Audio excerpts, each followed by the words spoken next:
रवि लामिछाने र बालिन शाह कसरी सहमतिमा आए त र किन सहमतिमा आए, कसको लागि सहमतिमा आए र कुन प्रकारले चुनाव लड्नमा सहमतिमा आए र के कारण सोचेर सहमतिमा आए, यो कुरालाई आज स्पष्ट पार्नेछौँ। र बालिन शाहले चुनाव कहाँबाट लड्दैछन्, कहाँबाट लड्न पाउनेछ र राजीनामा दिनुपर्छ या पर्दैन मेयर पदबाट, र राजीनामा दिइसकेपछि मेयर पदको जिम्मेवारी कसले सम्हाल्छ, या उपमेयरले सम्हाल्छ, या राजीनामा दिनुपर्छ, या चुनाव हारिसकेपछि बालिन शाहले के गर्नुपर्छ लगायतका सम्पूर्ण कुराहरू भन्नेछौँ। र चुनावमा यदि कुनै कारणवश बालिन शाह हारे र केपी शर्मा ओलीले जिते भने पनि बालिन शाहले के गर्छ, या कुन तरिकाको डिसिजन लिन्छ, र या फेरि मेयर पदमा लिन पाउँछ या पाउँदैन, यो कुरालाई स्पष्ट पार्नेछौँ। मेन कुरा आउनेछ पुस 13 गते बिहान, जबकि हप्ता अगाडिदेखि वार्तामा बसेका बालिन शाह र रवि लामिछाने बिच कुरा नमिलेर या सहमति नभएर कुरा डिसिजन आउन बाँकी नै थियो। र पुस 13 गते चाहिँ डिसिजन आउँछ र त्यसमा लेखेको हुन्छ शुभ प्रभात र घन्टी कुचिन राखेको हुन्छ बालिन शाहले। र बालिन शाहबाट त्यो पोस्ट आउने बित्तिकै पोस्ट गरेको 25 मिलियन नपुग्दै 25-30 हजार मान्छेहरूले लाइक कमेन्ट गरेको हुन्छ, सेयर गरेको हुन्छ, र हत्तै बालिन शाहको पक्षमा बोल्ने मान्छेको भिड पनि लाग्छ।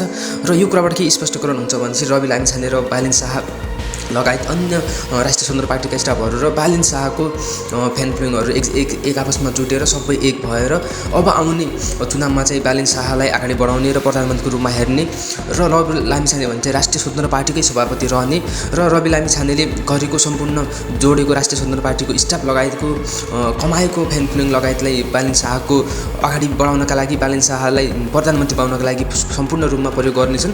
र यसबाट के कुरा बाहिर निस्केको छ भनेपछि यसबाट हाम्रो देशमा रहेका बुढो राजनीति र एकदमै बुढो भइसकेको कामै नलाग्ने राजनीतिलाई चाहिँ एकदमै नराम्रो असर पुगेको छ। मेन गरी एमालेका नेता, अहिलेको प्रमुख मानिएका नेता महेश बस्नेतको चाहिँ चुरीफुरी निस्केको छ, र लगायत हर्क सम्पाङको पनि चुरीफुरी निस्केको छ।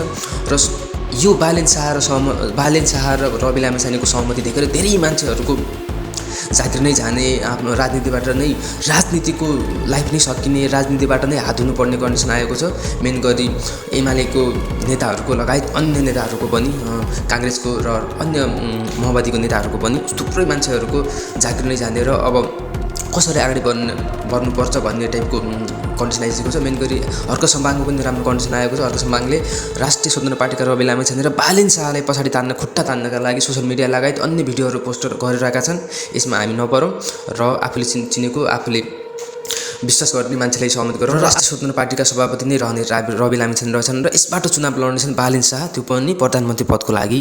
र प्रधानमन्त्री पदको लागि लड्नका लागि बालिन शाहलाई पार्टी चाहिएको थियो, जुन चाहिँ अहिले सम्भव थिएन। अचानक 1-2 महिनाकै अन्तरमा पार्टी खोलेर अगाडि बढ्न सहमत थिएन, जसकारण बालिन शाह चाहिँ रवि लामिछानेको सहारा लिएर अगाडि बढ्दैछन्, र हामी सबैले सपोर्ट गर्नुपर्छ। र रवि लामिछानेले भनेअनुसार 7 बुँदे सम्झौता अनुसार बालिन शाहले चाहिँ फागुनको पहिलो हप्ता नै चुनाव लड्नका लागि 1 हप्ता अगाडि नै मेयर पदबाट राजीनामा दिनुपर्ने हुन्छ, र मेयर पदबाट राजीनामा दिइसकेपछि बालिन शाहको जिम्मेवारी उपमेयरले सम्हाल्नेछन्। र रवि लामिछानेले सपोर्ट गरे अनुसार र हामी सबै जनताले सपोर्ट गर्ने अनुसार बालिन शाह चाहिँ प्रधानमन्त्रीमा लड्नेछन्। यदि कुनै कारणवश हार्यो भने चाहिँ फेरि मेयर पदमा लिन पाउँछन् र मेयर पदको काम जिम्मेवारीहरू सम्हाल्न पाउँछन्।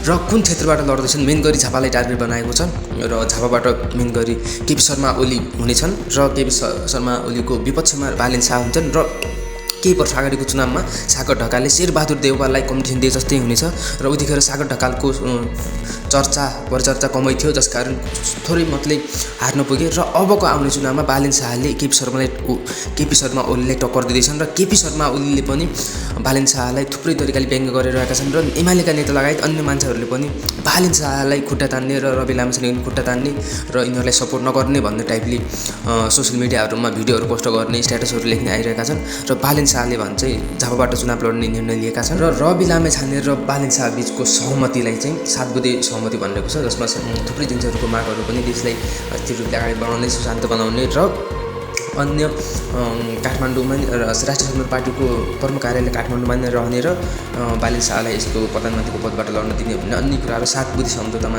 यहाँ उल्लेख भएको छ। 7 बुँदे सम्झौता यहाँ हेर्न सक्नुहुन्छ। यसमा थुप्रै कुराहरू सम्हालिएको छ।